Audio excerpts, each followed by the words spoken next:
آخری لے لے تبرکن۔ صحیح بخاری میں حدیث ہے کہ نبی علیہ السلام کی وفات ہوئی، سیدنا عمر نے تلوار اٹھا لی، جو شخص کہے گا کہ نبی علیہ السلام فوت ہو چکے ہیں میں اس کی گردن مار دوں۔ اتنے میں سیدنا ابوبکر آئے، سیدھا چلے گئے حجرہ عائشہ میں سلام اللہ علیہ، نبی علیہ السلام کی میت کو جا کے بوسہ دیا اور کہا یا رسول اللہ، اللہ تعالیٰ آپ پہ دو موتیں جمع نہیں کرے گا، ایک موت تو آپ کا مقدر تھی، وہ آپ کو آنی تھی، اب آپ آخرت کی زندگی میں جا چکے ہیں۔ باہر نکلے تو سیدنا عمر اسی طرح کھڑے ہیں۔ سیدنا ابوبکر نے بجائے کہ حضرت عمر کو سمجھاتے ممبر کی طرف گئے، ان کو پتا تھا کہ اس وقت صورتحال یہ ہے کہ اس کو اس طرح ٹیکل کرنا ہے، پھر ابوبکر تو ابوبکر ہے نا، تو انہوں نے کہا لوگوں میری طرف متوجہ ہو۔ صحابہ کہتے ہیں کہ حضرت ابوبکر کی رسپیکٹ لوگوں کی نظر میں حضرت عمر سے زیادہ تھی، پہلے وہ جمگھٹا حضرت عمر کے نزدیک لگا ہوا تھا، لوگ حضرت عمر کو چھوڑ کے حضرت ابوبکر کی طرف متوجہ ہو گئے۔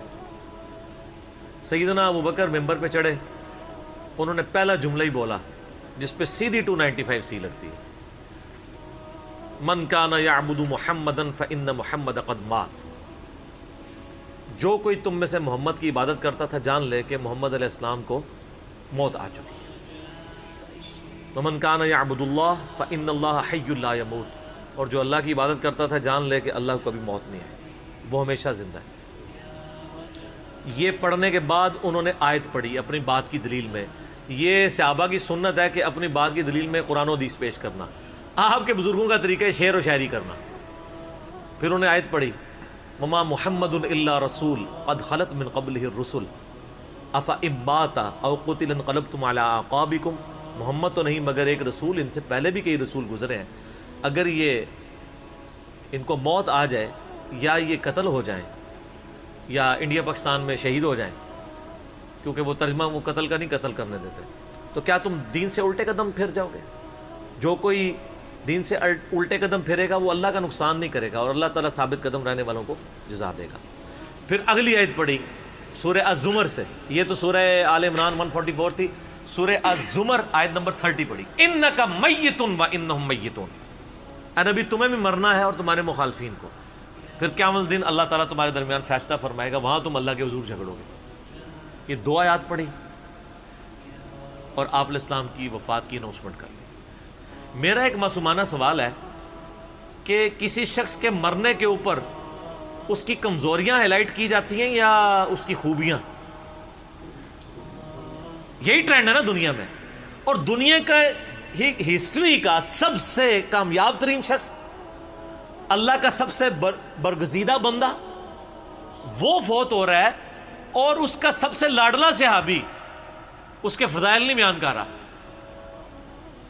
دکھائیں کہاں خطبے میں فضائل بیان ہوئے میں؟ ساری وہ باتیں جن کو آپ نیگیٹو باتیں سمجھتے ہیں۔ اعلیٰ ہونا چاہیے تھا کہ لوگوں نبی علیہ السلام فوت ہو چکے ہیں اور قرآن میں آیت ہے وما ارسلناک الا رحمۃ للعالمین ان اللہ وملائکتہ یصلون علی النبی، تو سارے پڑھو درود، یہ ہونا چاہیے تھا نا۔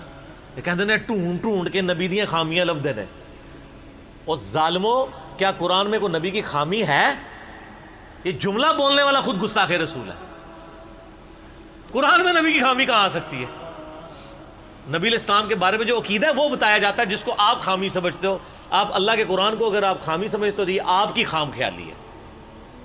نبی علیہ السلام کی وفات کے اوپر آپ کے فضائل بیان نہیں ہو رہے، بلکہ بالکل 180 ڈگری بات ہو رہی ہے۔ کیوں؟ کیونکہ کتابوں کا خدا اور ہے اور بابوں کا خدا اور ایسی تھیوریٹیکل بات ہو رہی ہے جس کا کوئی تصور ہی نہیں۔ صحابہ کرام میں نبی علیہ السلام کی عبادت کون کرتا تھا؟ یاد ہو دو پارٹیاں تھیں، ایک کہہ رہے تھے ہم نبی کو پوچھتے ہیں، دوسرے کہتے ہیں خدا کو، پھر تو بات بنتی تھی۔ ایک چیز ایگزسٹ ہی نہیں کرتی، شرک سٹارٹ ہی نہیں ہوا۔ آج تو تھوک کے حساب سے تو لوگ کہتے ہیں شرک ختم ہو گیا ہے، جب شروع بھی نہیں ہوا تھا اس وقت بھی کسی نے ان کو مات دی کہ حضرت کون شرک کرتا ہے؟ محمد کی عبادت کون کر رہا ہے؟ یہ کیوں آپ باتیں بول رہے ہیں، فرضی جملے بول رہے ہیں؟ آپ پہ 295 سی لگواؤں گا میں۔ کسی نے نہیں کہا فرضی جملہ نا کہ جو محمد کی بات کرتا تھا جان لے محمد مر چکے ہیں، یا انڈیا پاکستان میں ترجمہ محمد علیہ السلام وصال شریف فرما گئے، کیونکہ وہاں تو ہے نا فإن محمد قد مات، تو کھڑے ہو کر جی یار تنوں ایڈی بھی سمجھ نہیں، کون کرتا ہے بھی عبادت؟ کولوں کہانیاں کرا رہا ہے۔ لیکن انسانیت نے ایک بہت بڑا رزق لیا ہوا ہے۔ نبی علیہ السلام سے پہلے بھی ایک بہت برگزیدہ ہستی گزری ہے، آج دنیا میں سب سے بڑا شرک اس کے نام پہ ہے۔ کون؟ عیسیٰ ابن مریم. آپ علیہ السلام نے دوسرا عیسیٰ ابن مریم بن جانا تھا اگر آپ نے اتنی سخت تعلیمات نہ صحابہ کو دی ہوتی. ظاہر ہے جن صحابہ کے سامنے تھا کہ جامعہ ترمذی میں حدیث ہے, انس ابن مالک کہتے ہیں ایک شخص ہم میں آتا تھا اور ہم اس کے استقبال کے لیے کھڑے نہیں ہوتے تھے, حالانکہ ہم اسے سب سے بڑھ کے محبوب سمجھتے تھے اپنے لیے, اور وہ محمد رسول اللہ تھے, کیونکہ ہم سمجھتے تھے کہ آپ صلی اللہ علیہ وآلہ وسلم اس چیز کو برا مناتے ہیں. ان کے سامنے وہ حدیث تھی جامعہ ترمذی کی, جس شخص کی خواہش ہو کہ لوگ اس کے استقبال میں کھڑے ہو جائیں یا اس کے سامنے کھڑے رہیں اس کے احترام میں, وہ اپنا مقام دوزخ میں دیکھ لیں. تو جس نبی نے یہ تعلیمات دی ہوں وہاں پھر یہ اب مولویوں کے آنے کے اوپر نعرے مارنا, آپ دیکھ لیں. میں آپ کو سمپل بات بتاتا ہوں, کسی شخص کا ایمان چیک کرنا ہے نا, یہ جب مسجدوں میں مولوی یہ پیر آ رہے ہوتے ہیں نا, آپ سب سے آگے بیٹھیں اور ان کے استقبال میں کھڑے نہ ہوں تو پتہ چل جائے گا. اس کے ماتھے میں بال آ جائے گا, اس کے مریدین کیا آ جائے گا. تو نبی علیہ السلام تو کھڑے نہیں ہونے دیتے تھے, اور اگر وہ کہہ رہے کھڑا کیوں نہیں ہوا تو اس کا کیا مطلب ہے, اس کی خواہش ہے, تو بس گیا دوزخ میں. سیدھی سی بات ہے. میں نے تو نہیں آج تک کسی کو دیکھا کہ وہ آگے اناؤنسمنٹ یہ کرے کہ جی آپ اناؤنسمنٹ کریں میرے استقبال کے لیے کھڑا نہیں ہوگا. یہ تو ضرور کہتے ہیں آپ کھڑے ہو کے دونوں ہاتھ اٹھا کے استقبال کریں, یہ ضرور ہوتا ہے. تو یہ کتابوں کا خدا اور ہے, بابوں کا اور. کتابوں کی تعلیمات وہ ہیں جو اللہ کے نبی علیہ السلام نے حجۃ الوداع پہ دیں, غدیر خم پہ دیں, اپنی وفات تک آخری خطبوں تک یہی بات کرتے رہے. صحیح مسلم 2005 نمبر حدیث, امام جعفر صادق علیہ السلام نے امام باقر علیہ السلام سے, انہوں نے جابر بن عبداللہ رضی اللہ تعالیٰ عنہ علیہ السلام سے روایت کیا, اما بعد فإن خیر الحدیث کتاب اللہ وخیر الہدی ہدی محمد صلی اللہ علیہ وآلہ وسلم وشر الامور محدثاتها وکل محدثۃ بدعہ وکل بدعۃ ضلالہ وکل ضلالۃ فی النار. آگاہ ہو جو سب سے بہترین کلام اللہ کی کتاب ہے, سب سے ہدایت یافتہ راستہ محمد صلی اللہ علیہ وآلہ وسلم کا ہے. بدترین کام وہ ہیں جو دین میں نئے داخل کر دیے جائیں. ہر نیا کام گمراہی ہے, ہر گمراہی دوزخ میں لے جانے والی ہے, اور ہر گمراہی بدعت ہے اور ہر بدعت دوزخ میں لے جانے والی ہے. تو یہ میرے بھائیوں, اس لیے ہم یہ کہتے ہیں, نعوذ باللہ, ہم یہ نہیں کہہ رہے ہوتے کہ وہ کسی اور خدا کو مانتے ہیں. مراد یہ ہے کہ ان کو قیامت میں جا کے پتہ چلے گا کہ ہم تو کچھ اور ہی کرتے رہے. یہ اللہ کی ڈیمانڈ نہیں تھی. مجھے بتائیں اللہ تعالیٰ نبیوں کو دنیا میں کیوں مبعوث کرتا ہے؟ تاکہ رول ماڈل ہو.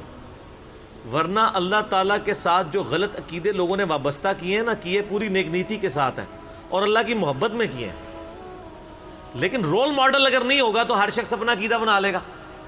اب یہ قرآن میں سورہ الاعراف میں آیا کہ حضرت موسیٰ علیہ السلام اپنے ساتھیوں کے ساتھ ایک جگہ سے گزرے, کچھ لوگ بتوں پہ اعتکاف کیے ہوئے تھے, آیت نمبر 138 میں. تو انہوں نے کیا کہا, حضرت ہمارے لیے بھی آپ ایک بت مقرر کر دیں اللہ کا, کہ ہم بھی تھوڑا دھیان کر لیں. تو یہ اللہ کی نفرت میں انہوں نے کہا تھا کہ اللہ کی محبت میں. تو اگر پیغمبر کا دامن کرم ہاتھ میں نہ ہو پھر یہ نتیجہ نکلتا ہے. اور حضرت موسیٰ علیہ السلام کے وہ صحابہ تھے, کوئی یہ نہیں کہ ان کے مرنے کے 1400 سال بعد کوئی بندہ آیا تھا, ان کی موجودگی میں یہ کر رہے ہیں. حضرت موسیٰ علیہ السلام کو غصہ آیا, انہوں نے کہا کہ اے اللہ میں اس جاہل قوم سے تیری پناہ میں آتا ہوں. اندازہ کریں. تو اللہ کی محبت میں اگر آپ پیغمبر کو چھوڑ کے کوئی اور راستہ اختیار کرتے ہیں نا, وہ ریجیکٹڈ ہے. اللہ تک پہنچنے کا ذریعہ جو راستہ ہے وہ صرف نبی کا پیٹرن ہے. اسی لیے اطاعت رسول کی بات ہے کہ رول ماڈل آپ کے سامنے ہو. یہ نہ ہو کہ آپ اللہ کی محبت میں کچھ ایسی چیزیں منسوب کر دیں اور پھر وہ جناب یہ مثنوی مولانا روم کے اندر یہی کچھ تماشے لکھے ہوئے ہیں. کوئی جی موسیٰ علیہ ایک بندہ تھا, اس نے موسیٰ علیہ السلام کو جو ہے وہ اللہ تعالیٰ نے فرمایا موسیٰ تجھے میں ایک بندے سے ملاقات کراتا ہوں, بس کہانیاں بنائی ہوئی ہیں. تو اللہ تعالیٰ نے موسیٰ علیہ السلام کہا جی مجھے انسانی گوشت چاہیے. دیکھو اللہ نے انسانی گوشت کیا کرنا ہے, جہاں پہ قربانی چاہیے تھی وہ قرآن میں آ گئی ہے بیٹے کی, اور وہ بھی بیٹا قربان نہیں کروایا, وہاں پہ بھی ایک جو ہے مینڈا ہی آیا تھا. تو حضرت موسیٰ علیہ السلام لوگوں کے پاس گئے, کوئی بھی گوشت دینے کے لیے تیار نہیں ہو رہا. اینڈ پہ ایک فقیر کے پاس چلے گئے, اپنے ننگے فقیروں کو ثابت کرنے کے لیے جعلی کہانیاں بنائی ہوئی ہیں. اچھا اس نے کہا موسیٰ علیہ السلام کو کہ جی ادھروں وٹ کے دیا, ادھروں وٹ کے دیا, ادھروں وٹ کے دیا, یا ادھروں وٹ کے دیا, اے میں کیا ہے. اچھا تو اللہ تعالیٰ کے پاس واپس گئے تو اللہ فرمایا یہ میرا نیک بندہ ہے. موسیٰ تو بھی تو انسان تھا, تو نے اپنا گوشت کیوں نہیں اتار دیا؟ کہا سبحان اللہ, ان کو پتہ ہی نہیں ہے کہ اگر اس نانگے نے موسیٰ کو دین سکھانا ہے تو یہ فیلئر کس کا ہے؟ موسیٰ علیہ السلام کا یا اللہ کا؟ اللہ کا فیلئر، نعوذ باللہ، کیونکہ موسیٰ کا استاد کون ہے؟ اللہ، جس نے اس کو اپنا ریپریزنٹیٹو اور نمائندہ بنا کے دنیا میں بھیجا ہے، اور وہ ایک نانگے سے جا کے دین سیکھے گا۔ جھوٹ کہانیاں بنائی ہوئی ہیں اور وہی کہانی آگے چل رہی ہے۔ تو پھر ہم کیوں نہ کہیں کہ کتابوں کا خدا اور ہے اور بابوں کا خدا اور؟ یہ تعلیمات پیغمبروں کی نہیں ہے۔ اس لیے آپ دیکھیں ان کو پیغمبروں سے کیسی چڑ ہوتی ہے۔ یہ پیغمبروں کا صرف نام عقیدت سے لیتے ہیں، لیکن جب پیغمبروں کی وراثت کی بات کر رہے ہوں تو ان کے ماتھے پہ بل آ جاتا ہے۔ آپ ان سے جا کے کہیں گے جی پیغمبروں کی میراث تو علم ہے، علم کتابوں میں ہے۔ اوہ نہیں جی، سینہ بہ سینہ چلتا ہے۔ قرآن میں کہاں ہے سینہ بہ سینہ؟ قرآن میں آیا قل رب زدنی علما۔ اے نبی آپ بھی دعا کیا کریں، اللہ میرے علم میں اضافہ کر دیں، میرے عشق و سرور میں، میرے وجدان میں۔